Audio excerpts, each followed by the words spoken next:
Welcome, children. Now, today we are going to start with chapter 6, and it is more on spreadsheets. In chapter 5, we already have done an introduction of spreadsheet and we have studied about the elementary concept of Excel or of spreadsheet.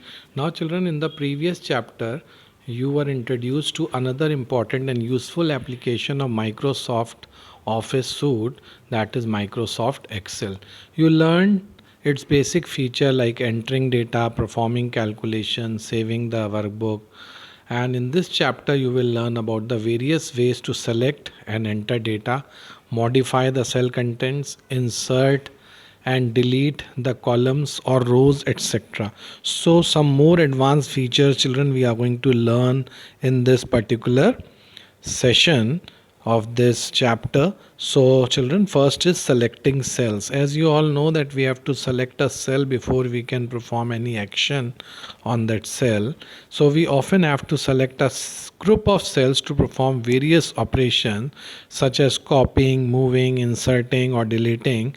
Selection can be made in the following ways. So to select row or column, we have to click on the row or column heading. We all know that columns are given on the top where A, B, C, D are given. We can select any column, the whole column gets selected. And for rows, there are row numbers given on the extreme left of the screen. We can select any row and the whole row gets selected. So children, if you want to select your entire worksheet, for that you have to press Ctrl A, or you have to click on the select all button which is located on the top of the first row heading. So by these two ways you can select your entire worksheet. Now to select, children, adjacent rows and column, to select first row column, then hold down the shift key while you select the last row or last column. So we can select the adjacent cells or columns by pressing the shift key and dragging the mouse, and we can select. And non-adjacent rows or column, children, click on the row and column, then hold the control key while you select the other rows and columns for selection. So we can select the adjacent keys also. Now children, to select the range of cells, we click on the cell you wish to start your selection from, hold the left mouse button and drag the mouse to the diagonal position opposite corner cell, or select the first cell, and while keeping the shift key pressed, click on the last cell in the range. So range of cells means a collection of cells which you select, and that is called a, so it can be done like this. Now children, how can we enter special numbers, date and time in a worksheet? Now first is to enter special numbers. Sometimes children, while entering numbers, you want to retain the leading zero. For example, if you want to enter the STD code of Delhi, which is 011, as soon as you press the enter key after typing 011 in the cell, you will observe that the leading zero gets dropped. So children, while you are entering the numbers, you cannot enter 0 in the beginning. And if you enter 0 and when you press enter, that 0 gets removed. To overcome this problem, you need to type an apostrophe before a number like this. So in order to have 0 also, we put an apostrophe and then 011. Then the entry 011 will be treated as text entry. Now you cannot, children, use this entry for calculation. So this entry can be used, will be ignored if used in a function or in a calculation. So children, typing this special number which contains 0 is done with this method. Now children, the next is to enter date and time. So children, when we also want to enter the date and time. So to enter the date and time, children, first we select the cell and enter the date and time. While you can separate the date elements either with a slash or a hyphen, or use formats such as 11th October, comma 2016. Excel recognizes and supports a variety of date formats. So as you all know, children, date can be written in various formats. So all these formats with a slash sign, with a hyphen in between, the date, time, between the date, month and year, or it can be written in the form given over here as 11th October 2016. So Excel recognizes and supports a variety of date formats. Now children, to display the entered date in different formats, what we have to do, we have to select the cell containing the date, and then we have to click on the format drop down button in the cell group on the home tab, and we have to select the format cell option. So children, we have to first go to the home tab button, then we have to select cells from that cells group, and then we have to select format cell. And children, the format cell dialog box will appear.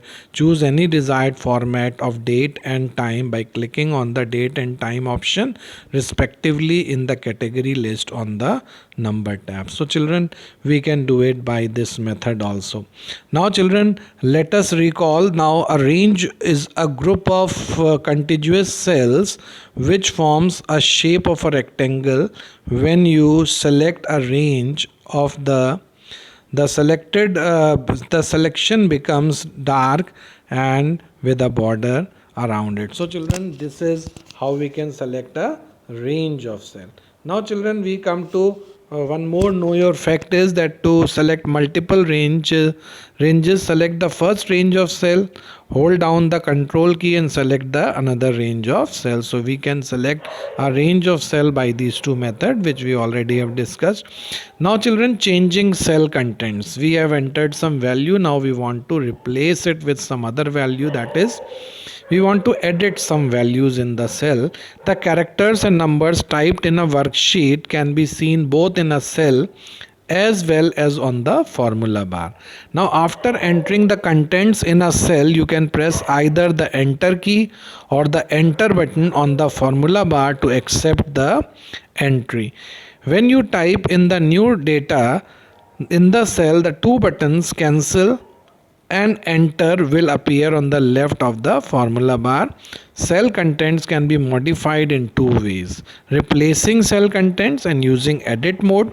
Now children, replacing cell content means that you can edit the cell contents directly and replace them with a new entry. So directly you go to any cell, you replace it with a new entry, or you open a new worksheet and type in the data as shown in figure 6.2. This example is given over here. Now select the cell whose content has to be changed, and we have highlighted the cell D6 where 56 is given. You can see it in this figure. Now in place of 56, we now type 65 in that cell and press the enter key. Now note that the previous value 56 is replaced with 65. Now children, similarly try to change the contents of other cells also. So we can change the contents of any cell by using this method. Now the next method is by using the edit mode. Select the cell D6, double click on the cell. Notice that the data is displayed in a formula bar. So the moment we select a cell, that cell or the data of that cell gets displayed in the formula bar. And children, in the formula bar we see that the insertion point will blink within the cell, and note that the edit mode is indicated on the left side of the status bar. So you can see in this figure in cell D6 there is one blinking row which is coming, and whenever you type, this data gets typed over there, and position the pointer at the desired place and change the contents. Press the enter key, the change will be entered in the current cell. Notice the edit mode indicator changing to the ready mode. We can also children edit the cell contents in the following ways. Select the cell in which editing is to be done and then click on the formula bar. Move the pointer to the position where you want to insert characters. Now make modifications in the formula bar. Turn on the overtype mode by double clicking on the cell and pressing the insert key from the keyboard. You will notice that the cursor changes to a blinking bar and the characters to the right of the blinking bar gets highlighted. Start typing in the cell, the existing characters will get replaced with a new character you type. Now children, note you can also change the cell contents by pressing F2 key after selecting the cell. The cursor will blink at the end of the cell contents, and you can children replace your values with these methods which are given over here. So children, in this video we have discussed these points. Now we'll continue this chapter in the next video.